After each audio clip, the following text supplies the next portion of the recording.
Soy Rafael. Mira, esto es el cuerno de la gaita.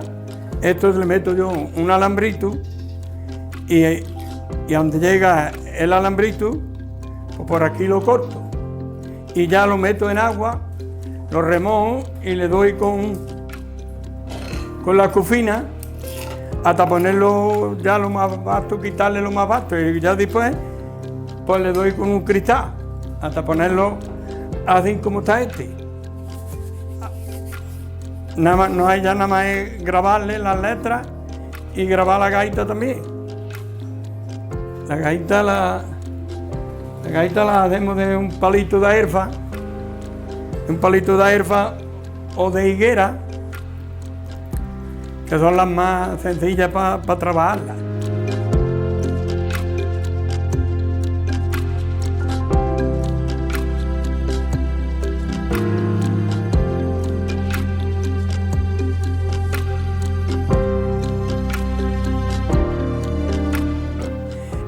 Esto es la pita y esta es ya la gaita terminada.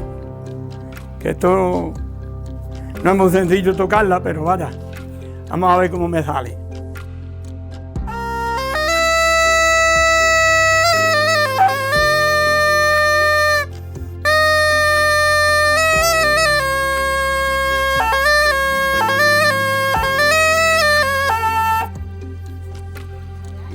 Ese es más o menos el son de la gaita.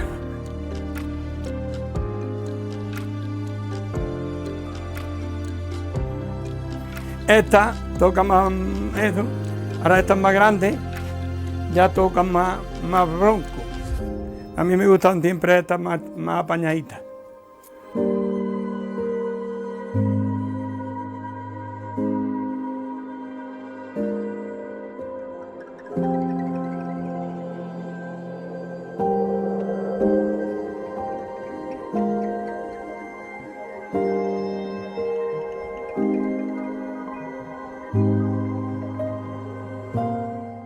Esto lo utilizábamos antes los ganaderos en el campo.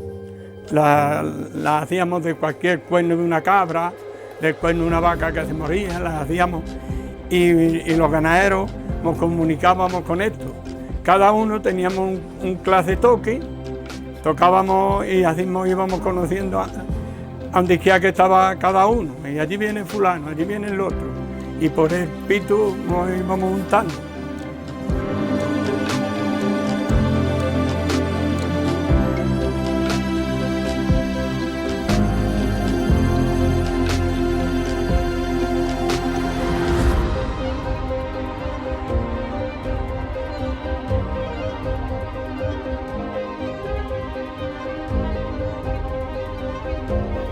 Esto ahora la utilizamos aquí en el Día del Corpus, hacemos un certamen y montamos ahí unos pocos y ahí la tocamos en la plaza. Estamos un rato tocando ahí, cada uno lo que puede.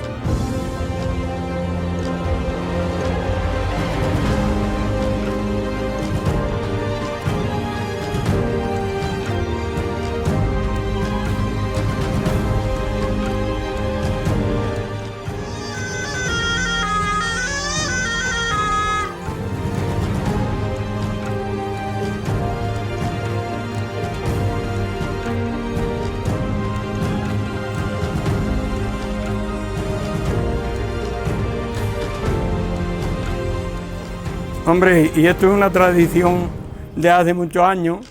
Yo invito al que quisiera venir a ver esto, que venga, que aquí estamos para enseñarle las cositas de aquí del pueblo.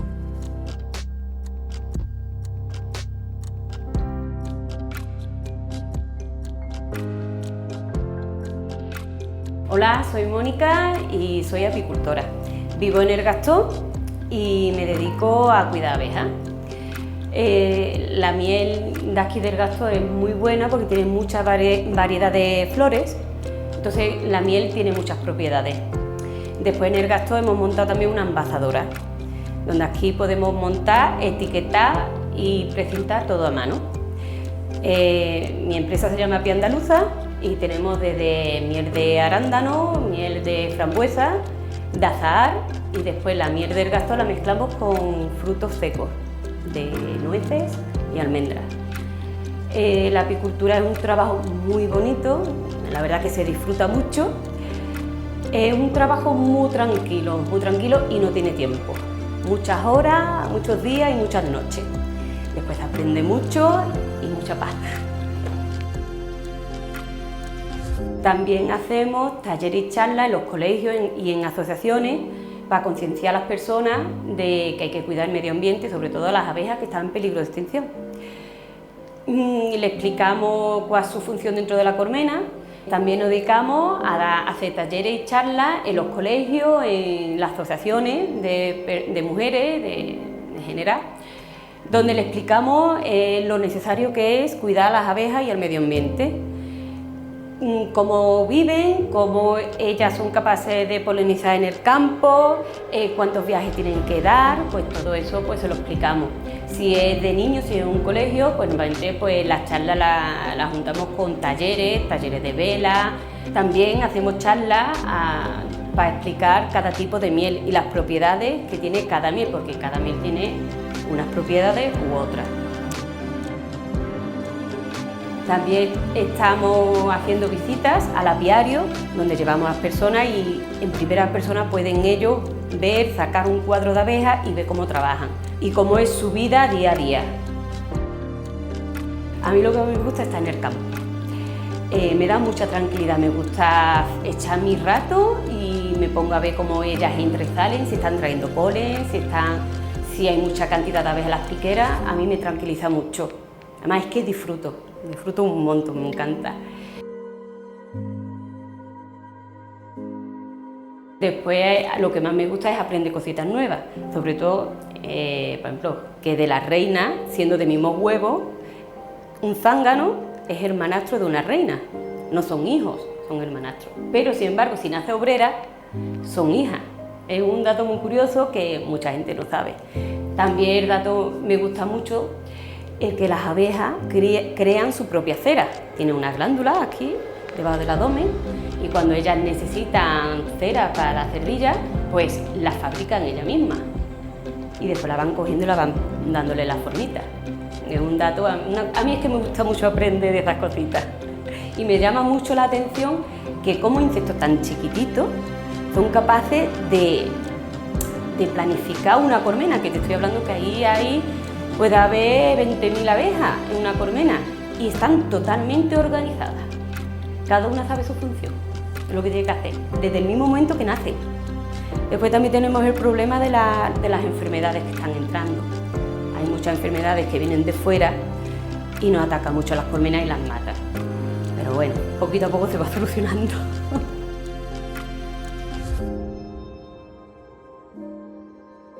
Pues nosotros hacemos miel con almendras, mejor dicho, almendras con miel, porque nosotros le echamos más cantidad de almendra que de miel. Nosotros compramos lo que es la almendra fresca y la tostamos. Después la juntamos con la miel de aquí del Gasto, como tiene muchas propiedades, pues encima de todo le añadimos las almendras, pues entonces ya es una bomba de energía, de subir la defensa. Claro que nosotros lo que tenemos son productos limitados porque nosotros es la castra que tenemos en el año. Normalmente no disponemos de miel todo el año, hasta que se acaba. También envasamos nueces con miel, tenemos miel de azahar, miel de frambuesa, miel de arándano, jalea real, propóleo, de todo un poquito, todo lo que se pueda tener, y venta de animales vivos.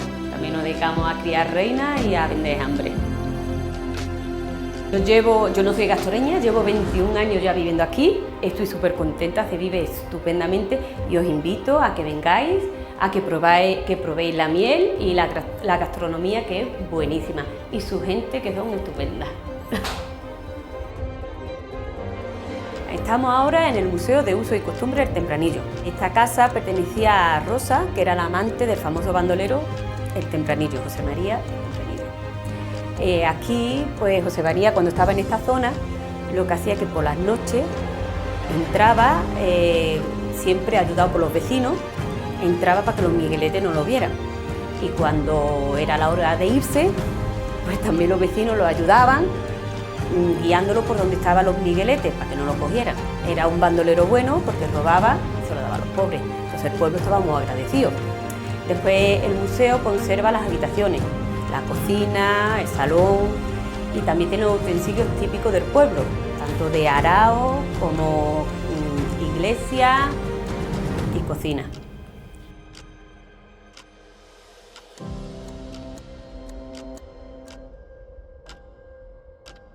En la planta de abajo tenemos la habitación, que era de rosa, que es una cama antigua de hierro con colchón de lana. Tenemos también la ropita del Niño Jesús y tenemos utensilios de, por ejemplo, que son datos muy curiosos, de rizar el pelo, como antiguamente las mujeres se rizaban el pelo. Es muy curioso. Después tenemos la cocina de leña, es muy bonita, como las mujeres guisaban en esas ollas de hierro con lo que pesaban. Y tenemos también el establo donde tenían las bestias y donde guardaban la paja, el heno y todo lo que necesitaban para los animales.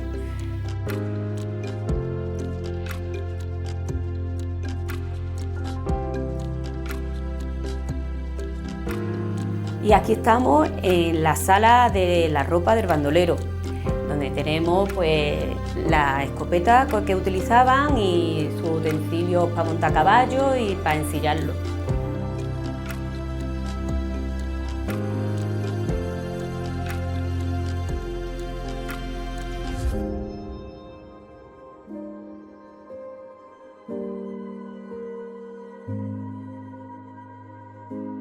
En el Arto tenemos la habitación de utensilios. La mayoría de las cosas son donadas por personas del pueblo y trata de esparto, trabajos de esparto y de herramientas del campo y todo lo que han ido donando las personas.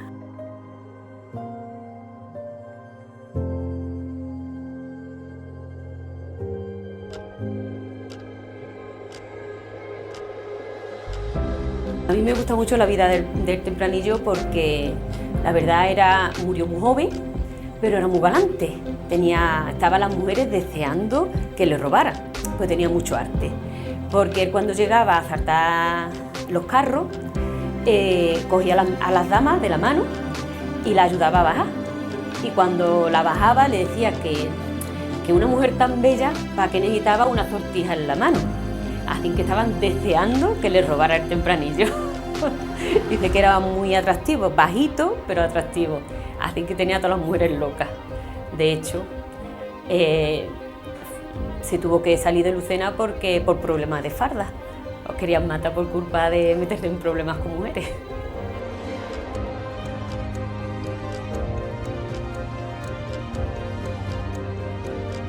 Se le conoce con el nombre del Tempranillo porque cuando era joven, muy joven, la primera vez que mató, creo que fueron con 16 años, mató a navaja a un hombre porque quiso bailar con la muchacha que estaba cortejando. Entonces lo mató, entonces ya fueron en busca de los migueletes y se vino a la sierra, donde aquí fue un bandolero muy famoso.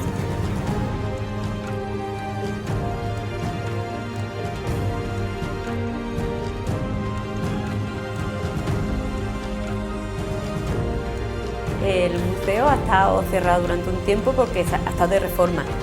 Se han puesto vitrinas nuevas y cada sala se le ha dado un toque más especial. La verdad que merece la pena venir a verlo, es muy bonito y os va a gustar.